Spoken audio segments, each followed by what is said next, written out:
আসলে প্রত্যেকেরই উচিত শখের বয়সে ছোট ছোট শখগুলো সামর্থ্য অনুযায়ী পূরণ করা। আর এই শখের বয়সে যদি আপনি কোনো শখ পূরণ করতেই না পারেন, তাহলে এমন একটা সময় আসবে যে সময়ে আপনার কোনো শখ থাকবে না, আহ্লাদ থাকবে না। আর যদি আপনার কোনো সামর্থ্যই না থাকে, তাহলে সেটা অন্যরকম ব্যাপার। সবার উপর জুলুম চাপিয়ে আপনার কোনো শখই পূরণ করা উচিত নয়, সে যেই হোক না কেন। সাধ্যের ভিতরে খুশি থাকার চেষ্টা করবেন আর ছোট ছোট শখগুলো পূরণ করবেন, দেখবেন আপনার মনটা অনেক ভালো আছে। হ্যালো এভরিওয়ান, আসসালামু আলাইকুম। সবাই কেমন আছেন? আমি তো অনেক বেশি ভালো আছি। আপনাদের কি অবস্থা? দিনকাল কেমন যাচ্ছে? আমার তো অনেক শখ ছিল, আমার যাই থাকুক না কেন আপনাদের মতো ছোট ছোট ব্লগিং ভিডিও বানাবো, এই কারণে কিন্তু শুরু করে দিয়েছি। জানি না কতটুকু এগোতে পারবো। তো যাই হোক, সকাল সকাল কিন্তু ঘুম থেকে উঠে আমার শখের 3টা কবুতর আছে, সেই 3টা কবুতরকে খাবার পানি দিয়ে, গাছে একটু পানি দিয়ে আমরা কিন্তু স্কুলের উদ্দেশ্যে রওনা দিয়ে দিয়েছিলাম। টিফিন গুছিয়ে রাত্রেবেলায় ডিম ভুনা আর মুরগির মাংস করে রেখেছিলাম, সেটা গরম করে ভাত রান্না করে বক্সে ভরে নিয়ে গেলাম। আর আমার ছোট মেয়ে কিন্তু আমার সাথেই আসে, আবার আসার সময় একটু বাজারও করে নিয়েছি, পছন্দ মতো সবজি আর টাটকা তাজা তাজা মাছ, ট্যাংরা মাছ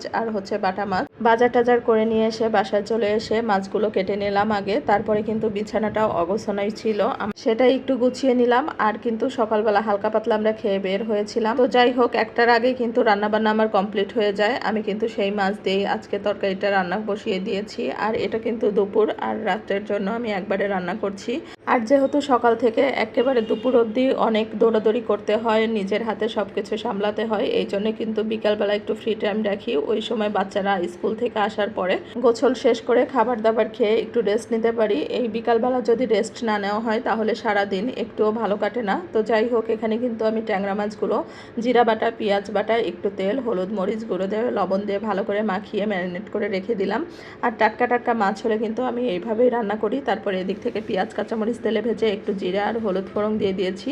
তার ভিতর কিন্তু জিরা, পেঁয়াজ বাটা আর হলুদ গুঁড়ো, মরিচ গুঁড়ো দিয়ে ভালো করে মশলাটা কষিয়ে নিয়েছি। তারপরে কয়েকটা চিকন চিকন নরম ডাটা ছিল, সেগুলোই কেটে রেখেছিলাম, সেগুলো দিয়ে ধুন্দল দিয়ে ভালো করে মশলার সঙ্গে কষিয়ে নিব। আর ধুন্দল আর ডাটা যেহেতু একেবারেই কচি ছিল, এই কারণে কিন্তু বেশি একটা সময় লাগবে না, এই জন্য 2টা সবজি কিন্তু একেবারে দিয়েই রান্না করছি। আর ধুন্দল কিন্তু রান্না করার পরে একটু কমেও যায়, এই কারণে এখন একটু বেশি দেখা যাচ্ছে, পরে কিন্তু অল্প একটু হয়ে যাবে।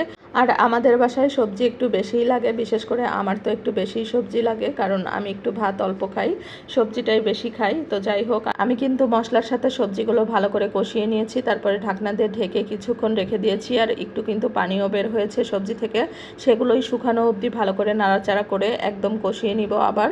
তারপরে কিন্তু আমি একটু ঝোলের পানি দিয়ে দিব, যেহেতু নরম সবজি দ্বিতীয়বার আর পানি দিয়ে কষানো লাগবে না।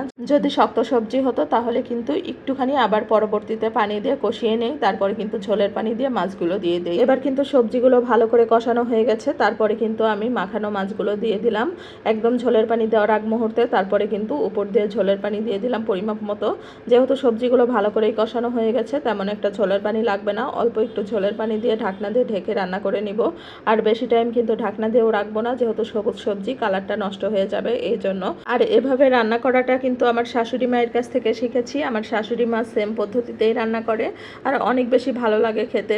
আর এটা একবার আপনারা কিন্তু ট্রাই করতে পারেন। এইরকম কাঁচা মাছ, টাটকা মাছ হলে এভাবে মশলা দিয়ে আগে ম্যারিনেট করে রেখে দিবেন, তারপরে ঝোল দেওয়ার আগ মুহূর্তে মাছগুলো দিয়ে বলক উঠিয়ে যতটুকু পরিমাণ ঝোল রাখা দরকার অতটুকু পরিমাণ ঝোল রেখে নামিয়ে নেবেন।